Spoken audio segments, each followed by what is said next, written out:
In this video I'm going to be reviewing the closed trades for the first week of December from November 26th to December 2. I'm going to be going over all the different strategies that we trade and talk about each trade that was placed, the winners and losers. And then I'm also going to be talking about how we did for the entire month of November. So this is a weekly video blog that I do now where I talk about the trades for each week, and since this last week we closed out in November, I'll also be summarizing the results for November. First, I'd like to just go over our standard disclaimer. Feel free to pause this slide if you want to read this more carefully. But just remember that we are not a commodity trading advisor. We are what's called a third-party trading system developer. So we develop and license to use our algorithms, and like I said, we're not registered CTAs. So just remember that past performance is not indicative of future performance.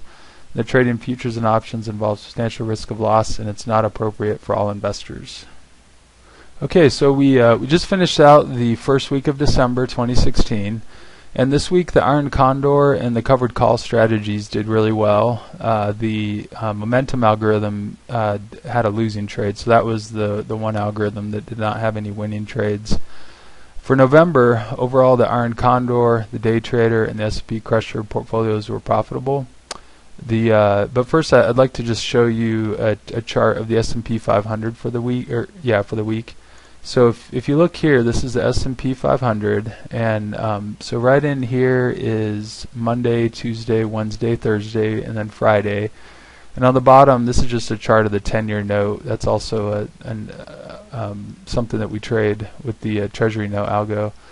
But you can see that this the S&P's closed lower for the week, and so just keep that in mind as we kind of review how the different strategies did. But first, what I'd like to do is talk about the probably the Iron Condor algorithm. So that's this one here, and this algorithm had a great trade this week. So on Monday, we ended up selling calls at the 22.15 strike price, and then selling puts at 21.85. And as you can see it by the chart, the S&P closed in between these two lines, and so that was a winning trade for us. So both of these options that we sold expired worthless, and so we collected a full profit on those. The other algorithm that had a trade this week was the momentum algorithm. And this is the one that does really good in up-moving markets, and so you can see right here, and if you've watched the other two videos, you saw me review these trades for the previous weeks. But as the S&P, again, this is a chart of the S&P 500 for pretty much the entire month of November, plus the 2 days in December, Thursday and Friday. But you can see that as the market went higher, this algorithm did really well. It had 1, 2, 3, 4, 5, 6, 7, 8 winning trades before it had a losing trade. But it did have a losing trade this week, and since we're talking about this week, I'll go ahead and focus in on it. So what happened is on the 28th of November, so that was Monday, we ended up selling, going long the S&P 500 E-minis. So we bought right here, and this chart actually shows the covered call algorithm as well. So this is the momentum plus the covered calls that we sell against the long position. But you can see that we bought the S&P on Monday morning. And usually this algorithm buys at the close, but because there was a half day on the previous Friday, what it does instead is it buys the open, because it's really just buying the next candle as it's created. So it bought on Monday morning, and at the time that we bought the S&P, we also sold calls at the 22.15 strike price. And unfortunately this trade got stopped out with a loss. That's right here that you see. But I guess the good news, or the silver lining, is that the calls that we sold did expire worthless, and so that helps offset this losing trade that we had here. And then you'll see that on Thursday we also bought the S&P. That's this trade right here, and we're actually still long the S&P. So coming into the close of last week, we're currently long this momentum trade right here. But we did get stopped out of that trade, so that was unfortunate. But the covered call though was a positive trade. So again, the covered calls help kind of offset the losses if we do get stopped out. And I have an entire video on the covered call momentum algorithm, and so if you're curious how that works, you should definitely watch that video. So the other algorithms that I'd like to talk about would be the 10-year note. So the Treasury note, it's been on the sideline for the last few weeks, and that's good because the 10-year's been going lower. It does look like it's starting to maybe rally here, but we're still not in this trade, and we won't get into it until it shows more stability. But this is good that we've been on the sideline of this algorithm because it's a long algorithm. So it's good that we never bought back in here. Otherwise, we could have been down on that trade as well. The day trade algorithms, we have 3 of them, and all 3 of them did not have a single trade this week, and so the day trade algorithms were actually silent. It's pretty rare that the day trade algos don't trigger at least one trade, but to have all 3 not trigger was kind of interesting. But they did not have any trades. So let me go back to the slide deck. Okay, and like I said, we talked about this iron condor trade that I highlighted on this first slide. Just want to point out though, this red dotted line here, that doesn't mean that this algorithm had a loss. If we were trading the futures on this algorithm, then it would, but because on the chart, the iron condor, the buy, the futures that it shows here, that's just a marker to show us when we get in the trade and where it closes for the week. But what really matters is that we close in between these 2 lines, and so I just wanted to highlight that. But like I said, so for the week, the iron condor and the covered call did well. For November, and I'll talk about November on the next slide, I think. But the iron condor and day trader and S&P crusher were all profitable, and for the week, the S&P went lower. So let me go on to the next slide, though. Okay, so here's the results for November 2016, and this is all with the V2 algorithms. So the S&P crusher closed the month up about 1.86% per 30K traded. The STY futures was down about 1% per 20K traded. The day trader was up almost 1% per 10K traded. The bearish trader is the one that took the biggest hit, and that's really to be expected if we have a really big run in the S&P, especially if we're long the 10-year, and that's the reason why we took this loss on this algorithm here, is because the 10-year got stopped out of its trade. But again, it's called the bearish trader for a reason. It's really designed to do well in bearish market conditions, and I kind of hesitated even putting this portfolio together, but I know that some people have really strong convictions that the market's going lower, and so we wanted to have a portfolio that focused on an algorithm that we thought would do good if the market did go lower. And just keep in mind that the S&P crusher, the STY futures, these are our main algorithm portfolios that people trade, especially the S&P crusher. And again, you should watch the crusher video to see the details on this algorithm. But even though we have another algorithm or portfolio called the bearish trader, the crusher also does really good in bear market conditions. It actually does have positive expectations. So if someone is looking at the 5 different kind of portfolios we offer, while we can't give advice, we can't make recommendations, as the developer I can say that the S&P crusher, in my opinion, is the best algorithm just because it trades the most strategies. So it trades 7 uncorrelated algorithms, basically 3 that do good when the market goes higher, and then 4 that do good when it goes lower. And anyway, I think I'd also like to just, and yeah, sorry about that beeping noise, but yeah, so with the iron condor for the month of November, it actually had a really good month. It was up 7.47% per 10K traded. So it had, I believe, 3 winning trades, and it trades basically once per week, and then some weeks it won't trade. Anyway, let me get on to the breakdown for the week, though, of each trade. Alright, so even though November we closed up on the crusher, this week we actually took some losses on it, so we were down about 1.4% per 30K traded. And you can see the breakdown of the trade. So here's on 12/1, we exited the momentum algorithm, and that was the one that we looked at over here. And because we got stopped out of this one, try to get it back in view here. So that's this trade here. But because we got stopped out of that one, we did take a $838 loss. But then the two iron condors, and this is kind of the put leg of the iron condor, and this is the call leg of the iron condor. But both of these trades were profitable. Again, since we closed in between the strike prices, that's kind of our best case scenario, and so we saw profits on that. And just to walk you through the trades, though, so on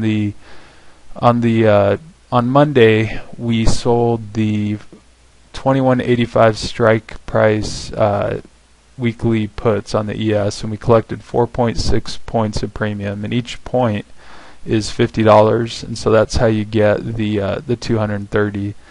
The call that we sold was at the 2215 strike price, and we collected 2.88 points of premium on that, and it's kind of a weird number, but that's because it's the average for the fills that we see in the live account that we track. On Friday, the S&P expired at 2191, and so again it was above our put strike price but below our call, and so so those were both 100% profitable. We do have the commission marked here, and anytime you see zero slippage, just read that to mean that we took it from the live trading account. So there's no slippage on the live trading. Slippage is only for the hypothetical account. This protection that you see here, this is the cost of the protection for the long put and the long call. So when we place this iron condor trade, we actually it's actually a total of 4 options trades. So we sell a put, we sell a call, but then we buy a deeper out of the money call and a deeper out of the money put as protection in case we have some kind of black swan event. But usually we'll buy whatever option is trading at about 1 tick, which is about $12.50, unless it doesn't get us a certain amount of protection, in which case we'll do our maximum. And so sometimes you'll see the protection being a little bit higher. On the covered call that we sold, most of the time it will track the iron condor call that's sold, because they're actually sold very close together within about 5 minutes of each other. And this is all, again, the algorithm does all this, but usually you'll see that these two will be the same. So when we sold the call, it was also the same strike price, 2215, and we also collected 2.88 points, and that trade was 100% profitable as well. So that's the breakdown for the crusher. And so when you add it up all together, the entire PL, and then you back out the commission and the protection, that was a loss of about 420 per 30K traded. If we go to the STY futures, its losses were a little bit bigger on a dollar amount, and because it trades a smaller unit size of 20,000, then the percent loss was bigger. And the reason why it took bigger losses than the crushers, because it does not trade the iron condor. And again, the iron condor it had 2 winning trades, one for each leg that it sold. And so so that's the STY futures. If we go to the iron condor, then you'll see that it was profitable, and it trades in $10,000 increments, and so that's a gain of about 3%. And again, these are the same trades on the crusher. As you're probably aware, usually when what we show is on the S&P crusher, this is all the algorithms that we trade together. So these other strategies are kind of subsets of that. Okay, so the iron condor portfolio did really well, up about 300 per 10K traded for the week. And if we go to the day trader, again, it did not have any trades this week, so it was totally flat the entire time. And then if we go to the bearish trader, it was a little bit profitable this week, and the reason why is because it trades the covered calls.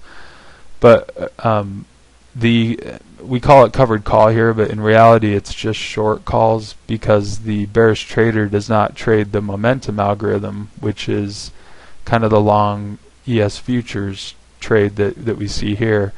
all it does is sell the calls, and so on this algorithm it's not covered calls, but it's the same algorithm, and so we decided to just stick to the same name. Okay, but I think that's a good summary of the last week. Overall, the week was, I guess, all right. I mean, we did take some losses, but we are pleased that for November the algorithms traded a little bit higher, and so that's good that we were able to log gains. We gave some of them back towards the end of November with that getting stopped out of that one trade, but overall a decent month, and we're looking forward to the next week. I think that summarizes it though. So if you have any questions at all, feel free to give us a call. You can email us sales@AlgorithmicTrading.net. We'd love to give you a live demo. And for those of you that are interested, you should definitely check out the website. You should subscribe to our YouTube channel and like our Facebook page, you know, all that good stuff, so that you can stay up to date with what we're doing. We do have quite a few videos now on the website, and so I welcome you to look at those. We have everything from videos talking about our design methodology. We have videos on every strategy that we offer. We do the weekly updates like this is part of. And then one newer thing that we just started is basically a blog where I look at some common strategies that you find online, and then I just do a quant analysis of them. And I'll quickly kind of show you where to find that blog. So if you go to our website and then you just go to this blog link here, and eventually it'll pop up. There it is. So here's a few of the blogs that we've already done, and you know, to give you an idea of what they are. So in this one, what I looked at was an awesome oscillator strategy, and this was taken from a website of someone that was showing a kind of a MACD strategy, and so the first blog in this series is actually called the MACD swing trading strategy. And in that, what I do is I highlight kind of what separates algorithmic trading in general from other kinds of technical trading.